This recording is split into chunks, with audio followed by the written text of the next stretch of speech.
you were in there for the most part, but then the second half sort of really fell away there. What observations did you make that you just thought sort of was the difference in the end? Yeah, I mean, the momentum swings really killed us. 5 minutes to go in the second, we're up 5.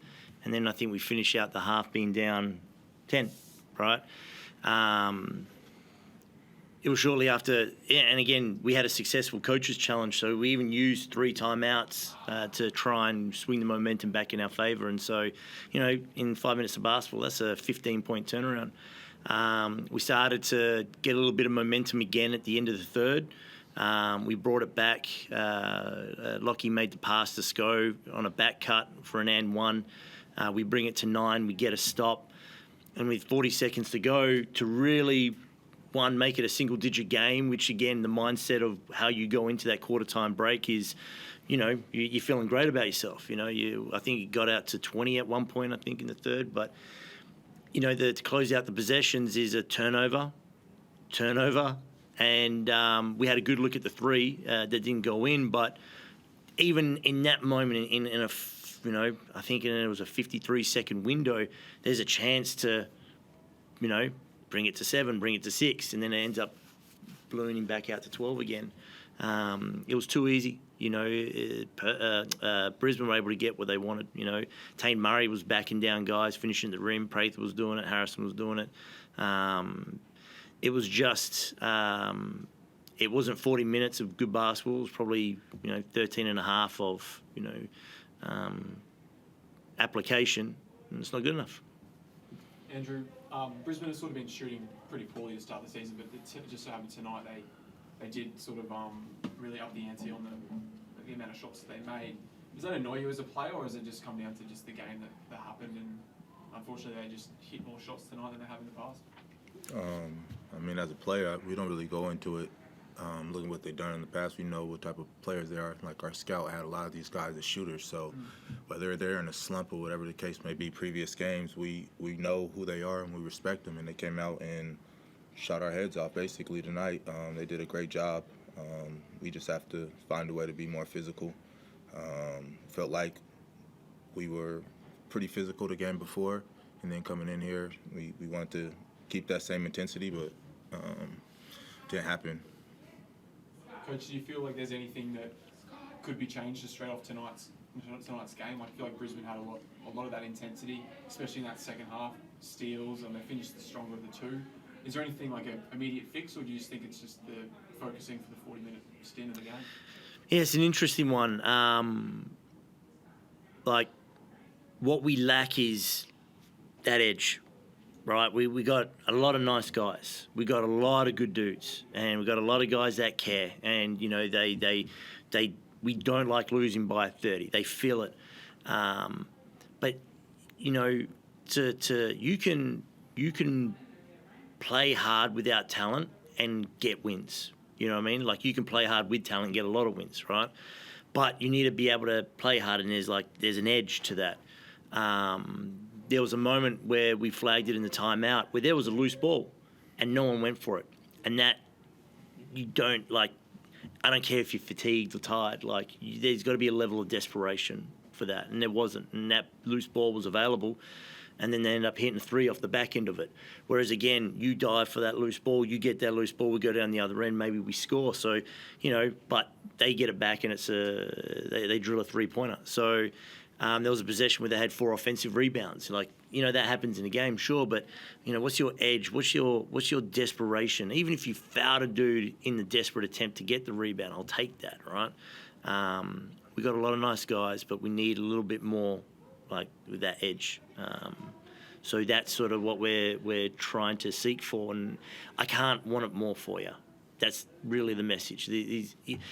Especially with injuries and guys being out, I've always looked at it as opportunity for others to really come in and be like, all right, well, here's minutes available, and I'm going to take it. I'm going to apply myself, my life's on the line, and it can be a moment in someone's career to establish themselves. We've had multiple examples of this in the past.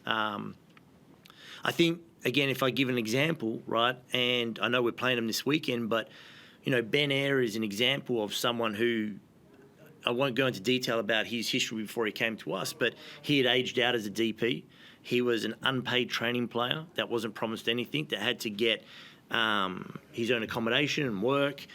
And then we found ourselves in a situation with, at the time, Scott Machado was in and out the lineup with bone spurs. And so it was Bannon and another gentleman where we basically said, hey, you're going to play once, and whoever wins is going to get those minutes. Like, you're going to move into the main roster.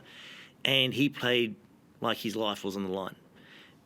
And this is the difference, right? When at the time, what I didn't realise now is that's how he plays. Like, his life is on the line for everything. Love him or hate him, his identity as a basketball player is playing that particular way.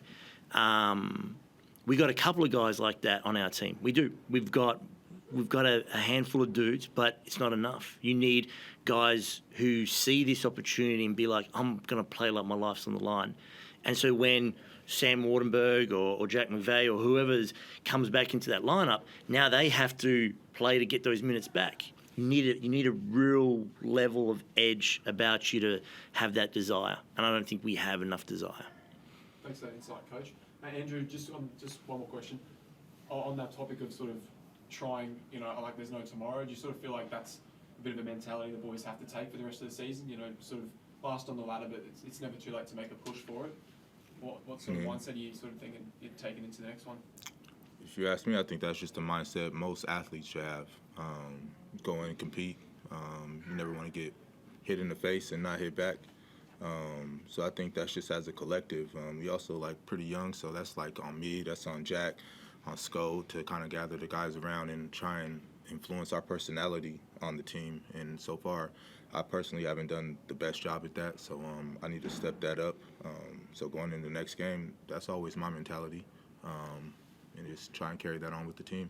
And this is probably one where I'll say, I'm not worried about Drew. I know when we lift to a certain standard and it helps Drew in those areas, but I mean, Drew, when we talk about edge, the mindset of Drew is, this is how, if you don't mind sharing it, he's like, this is how I support my family. And so when someone gets the better of him, they're taking money out of his pocket. You can find motivation from all sorts of areas. Your motivation to support your family, motivation for a particular image, motivation just in competition. But as Drew says, athletes need to have whatever they draw their motivation from, and that's their source to compete for every possession. And I can't want it more for you. I can help you through it, and we can talk about it and address it in video. And I said to the guys, I can't be the standover guy anymore. It's tiring, but it's also it's not a good tactic, So we got to together, collectively, as a unit, find our way through this. This is not great at the moment. This is bad basketball, and we're not going to sit here and pretend that one or two players is going to make that change. We have to address it right now, and it has to come from a desire just to get that loose ball and take some skin off the knees to get it. Thanks, James. That's it for me, sir. Sweet. Do you have anything? Yeah, Andrew, you said it. You're a vet. You're also the floor general of the team. What do you feel like was the biggest breakdown offensively in the second half versus the first? I think we got a little bit stagnant, but I do think that this has been our best offensive showing in a while. Just our pace, our flow, getting the ball spread around. I'm looking at the stat sheet. We got a lot of guys' shots. We had 30 assists and 10 turnovers. You know what I'm saying? I think offensively we did what it takes to win. But when you look at them shooting 68% from 2 and 40% from 3, that's not going to get it done in any league. You know what I'm saying? So I think offensively we're fine, but we got to find a way to get stops, or when our offense is flowing, or if our offense isn't flowing, still to get stops. And that's been our problem. Usually it was our offense, but today it was our defense, so we just got to put it all together. Mm-hmm. Coach, those were amazing stats tonight from your team offensively. Another positive, Jack McVeigh, back from injury, went off in the first half, dominant throughout the whole game on the offense and defensive end, I would say as well. How happy are you to see him back on the court?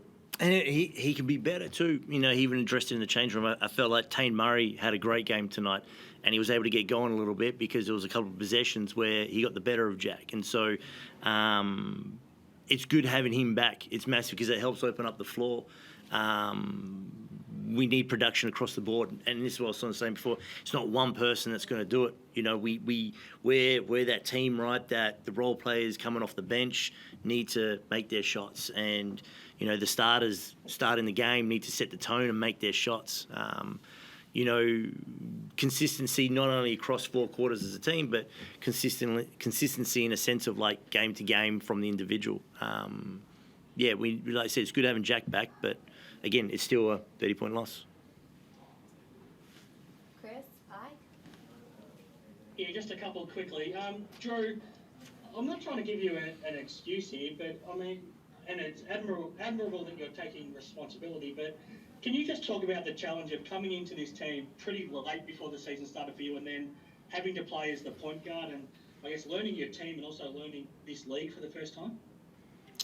I mean, it's basketball at the end of the day. It hasn't really been too much of a transition. I think the guys have embraced me. It's just about me finding ways to just be better. You know what I'm saying? At the end of the day, I feel like I've been okay, but even looking now, 3 for 12 is terrible. I had 10 assists and only 2 turnovers, but at the end of the day, I need to help in more areas. I'm also like I've came from being a scorer, so I need to score the ball. And yeah, I appreciate you trying to give me excuses, but I'm kind of a non-excuse guy. I know I need to be better, and I will be better. And Forde, I know you still lost by 28 in the end, and you know you only scored 85 points. But was I seeing things, or did your offense look pretty good tonight for the most part? I mean, you still finished with 30 assists and you know only 10 turnovers, and it felt like the ball was moving a lot better tonight. Yeah, Drew highlighted it. It really did. You know, we simplified a few things. We wanted to put guys in some particular actions. There was some really good looks that didn't drop. You know, we had some real good ball movement, and even highlighted with the guys at halftime. You know, there was a couple of turnovers that came from probably being, you know, guilty of overpassing. So, you know, I agree with that. But this is where, again, we can't do it down one end and then give up 113 down the other. We've got to string them both together. We've got to be able to defend and be able to move the ball. But, yeah, you know, like I said, you know, if we want to take a positive, we definitely take the positive that the ball did move. I mean, again, 30 assists. I'm happy with that, that's for sure. And just lastly, I mean, good signs from Mo coming in for his first game, and we know what he can do in this league. And I thought when he was healthy last season, he was really good for New Zealand as well. It's unfortunate what's happened with Al, but the silver lining is what he's going to be able to do now for the rest of the season. Yeah, again, like this is sort of that opportunity with him. You know, you've bounced around a little bit. You've gone from a couple of teams. Actually started out in Cairns, and now what do you want to do? Like, you know, this is an opportunity in your career to, at the age of 23, I think he is.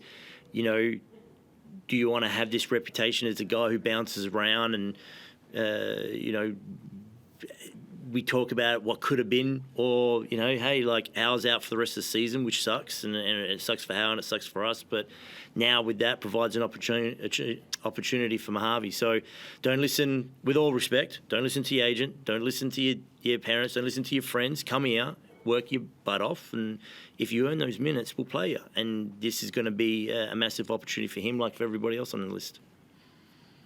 Thanks, guys. Anything else online? No. Dan, awesome. Thank you very much. Appreciate it. Thanks, guys.